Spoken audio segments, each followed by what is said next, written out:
We are driving east along one of the most famous mountain systems in Central Asia, the northern Tian Shan, separating Kazakhstan and Kyrgyzstan.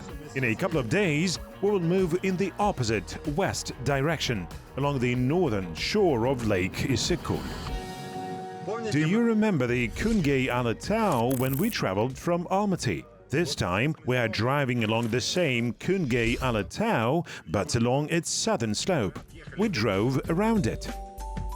But let's not get ahead of ourselves. We still need to have a nice and swift ride along the transcontinental Western Europe, Western China Highway and cross the border of the Kyrgyz Republic.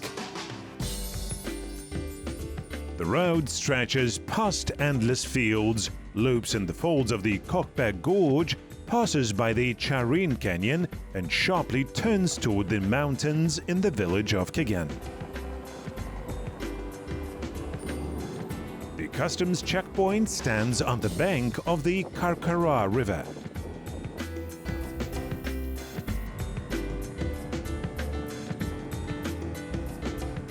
Finally, we've passed the customs control.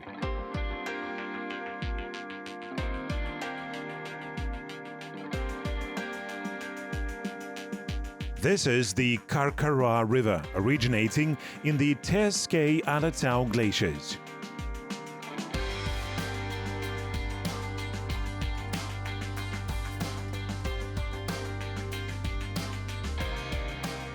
The first fauna representatives of Kyrgyzstan greet us near the village of Karkara. It's ruddy shelducks, popularly known as ataika.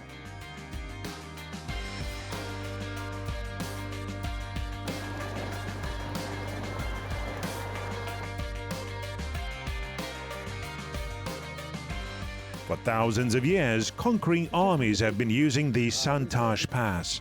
Everyone remembers Timur Bekmambetov's famous TV ad with Tamerlane's warriors. Some stones are quite large, others can fit your palm. Well, apparently the warriors were quite big. They threw big stones and the small ones threw smaller stones, right?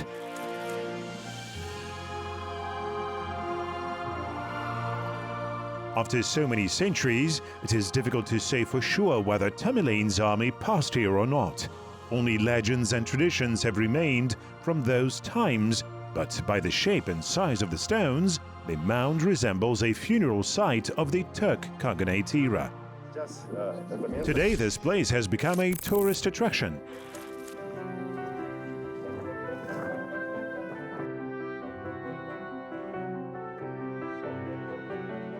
The Santash Pass separates the Kungey range of the northern Tian Shan from the Terskei Alatau of the central Tian Shan. The Khan-Tengri Peak is the highest point of the ridge. It is located on the border of three states, Kazakhstan, Kyrgyzstan and China, and is the northernmost 7,000-meter summit in the world, a desired trophy of any mountain climber. Each year, hundreds of them gather in the base camp getting ready to conquer the peak. The South Inilchak is the largest glacier in Tian Shan. It gives birth to the Saryzhas River, one of the most stormy rivers in the area, carrying significant freshwater supplies to China. Few water athletes manage to pass its extreme rapids, and we will not even give it a try on our simple kayak. We'll try crossing it in the calmest place we can find. And definitely don't repeat our experiment. Whitewater rafting requires proper gear and training.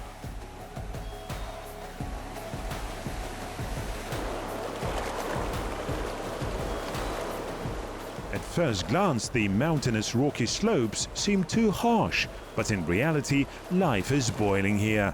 Marmots, Siberian mountain goats, and even Argali mouflons, you name it.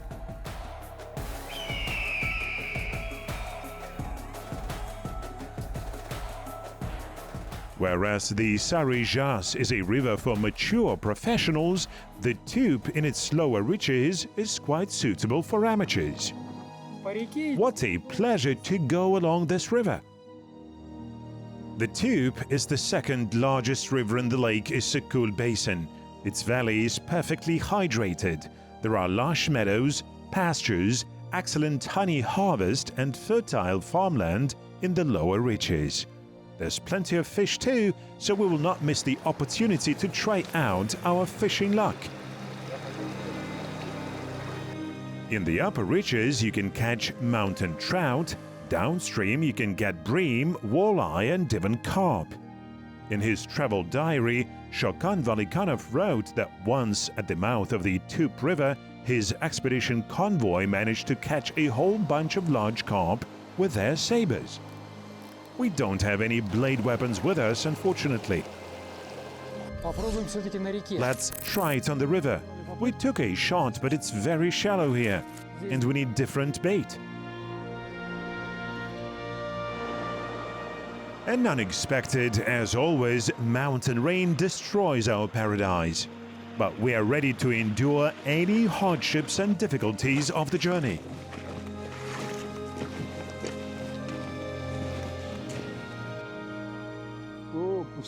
Oh, it's empty. Yep. I have checked out all the backwater and snuggy spots. This is the best bait ever. Carrot. Listen, gentlemen, we know that 80 rivers flow into Lake Issyk-Kul, right? If we don't catch a single fish in these 80 rivers, what conclusion can we draw? That we are bad fishermen, aren't we?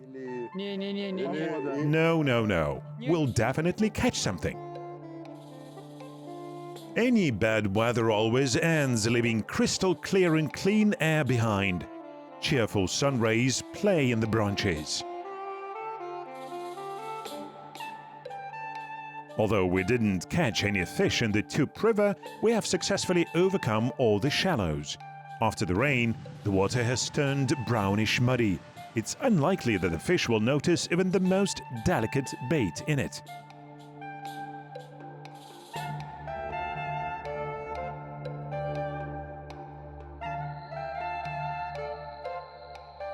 At last, we are passing by the village of the same name. It means we are approaching Lake Issyk-Kul.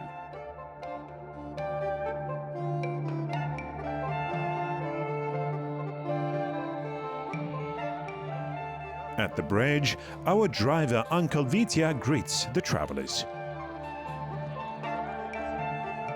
We need to deal with some formalities, so our friendly team temporarily splits into parts.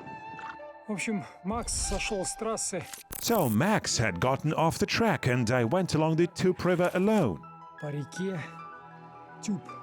I met a water rat and some kind of bird of prey. Don't know what it was. It was so exciting. I'm overwhelmed. The Tup Bay is widely known not only among fishermen, but also among historians and archaeologists. At its bottom, scuba divers had discovered an ancient settlement of Sarıbulun. Tourists call it the Issyk-Kul Atlantis. The examination of available historical sources, including the notes of the Chinese traveler Zhang Tang, has allowed researchers to put forward a hypothesis that these are the remains of the city of Chiguchen that hosted the headquarters of the Usun state rulers in the 1st centuries BC. Numerous ruddy shelduck flocks are enjoying themselves on the sandbank at the mouth of the Tup River. These birds are protected by the Red Book, as well as the ancient folk traditions discouraging hunting them. According to one of the folk tales, once every 100 years a Tazi puppy hatches from a shelduck egg. The lucky person who gets such a puppy will be fortunate in everything he or she does. On the bay shore, we notice a group of fishermen and decide to set up our camp nearby.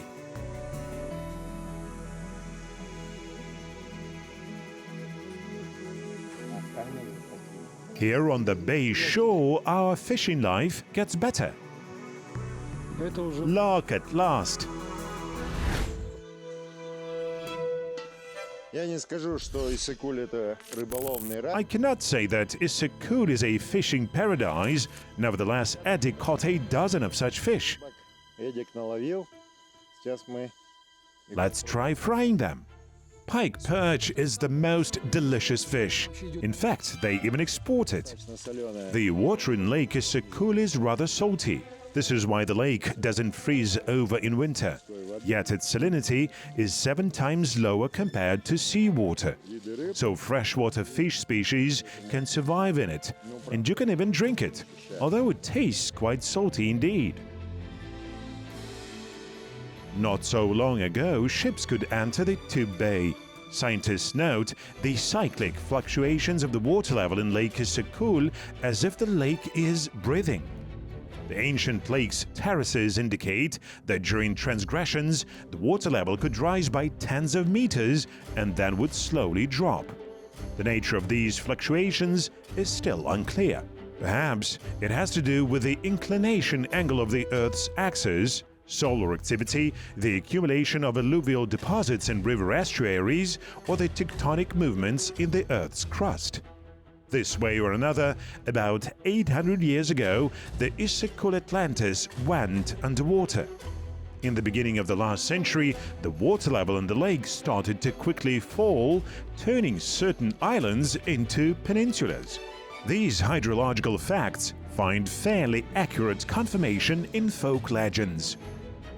Отправляясь на Issyk-Kul, мы в интернете нашли десяток легенд. Getting ready for our journey to Issyk-Kul, we found a dozen legends about the lake formation on the internet.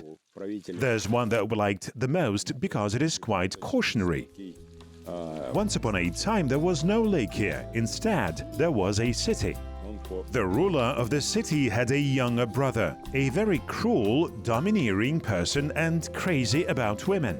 Using his power, he had seduced a lot of women and girls. But one proud beauty, a poor man's daughter, turned him down. He didn't give up and continued pursuing her. The girl turned to the city residents for protection, but they turned out cowards and got afraid to save her. So the girl asked the supreme forces, Khan-Tengri, to defend her. And he did. He washed that sin city away, and a beautiful lake formed in its place. One of the islands, Zayachy or Hare Island, has become a peninsula just recently, and this is exactly where we intend to go. We've read a lot about it on the internet and in tourist booklets, as well as in research articles, for example by academician Ploskich. On the internet, we found out that the catacombs are located to the right of the Tup Delta. We have covered several kilometers along the Tup's right bank in the Tup Bay, but haven't seen anything resembling catacombs so far. Academician Bartold had also described a settlement of the same name of the 10th, 12th centuries AD at the mouth of the Kurmenti River. No mention of the catacombs, though. A school history teacher had first discovered them in 1956. We are practically out in the open water. This is already Lake Issyk-Kul. The wind is strong, but the waves are still not big enough to cover the boat. We need to take care of our gear.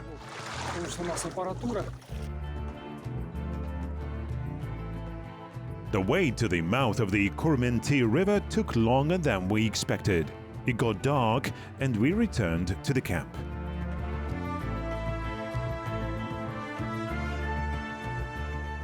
The next day we went in search of the mysterious catacombs at dawn.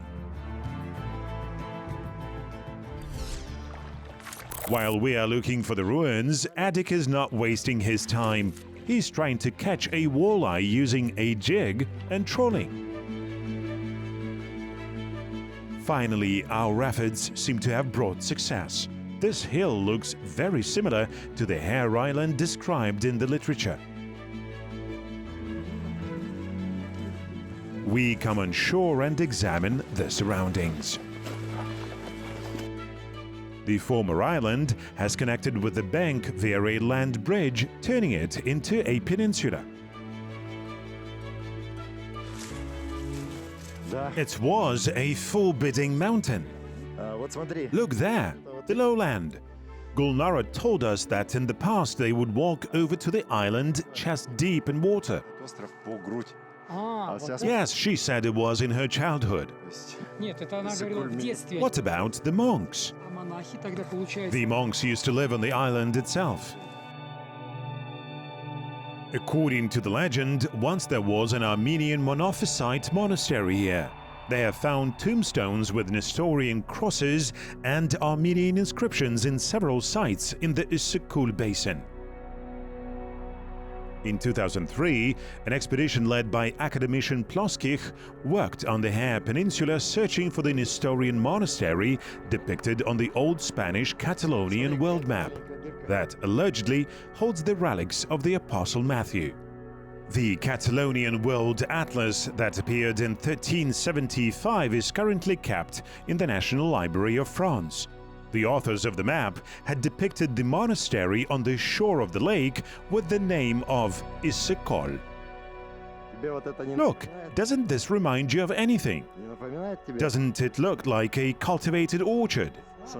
Yes, an orchard. Cherry, apple and apricot trees.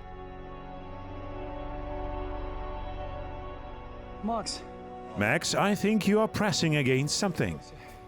Эдик, я нашел, смотри. Edik, I found it. Так. Look, let me hold you by your legs and you will crawl there to examine it. Max, is it really what we were looking for? I think so. I won't go there. По-моему, это тот самый крест. Max, this seems to be the cross that the monks had installed. No, the monks couldn't do it because it looks quite new. Yet we are clearly on the right track. Max, look at this. Что-то похоже. I am going in. If something happens to me, Ты взял фонарь? do you have light? No. А что ты пытаешься? What will you see there in complete darkness? Сокровище 40 лет. Treasure. 40 camels with the Karakanid gold. Не откопать. Max, I won't be able to dig you out if it collapses over you. Ну, назовете это. Well, then name it Max's Cliff. Не трогай ничего, Басты.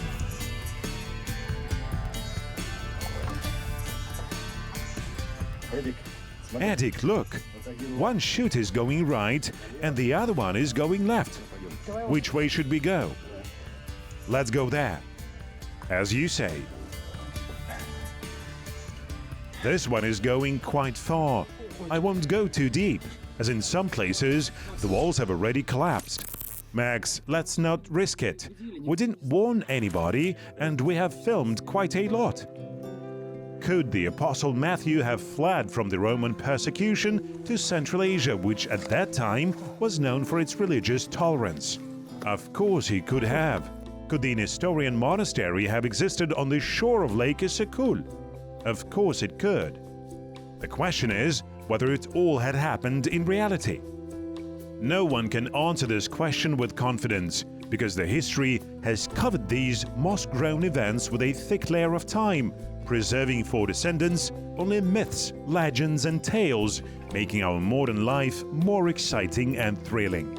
And together with you, we will try touching the unknown and solving these amazing riddles where the past and present, history and geography interlace with the richest nature of Central Asia.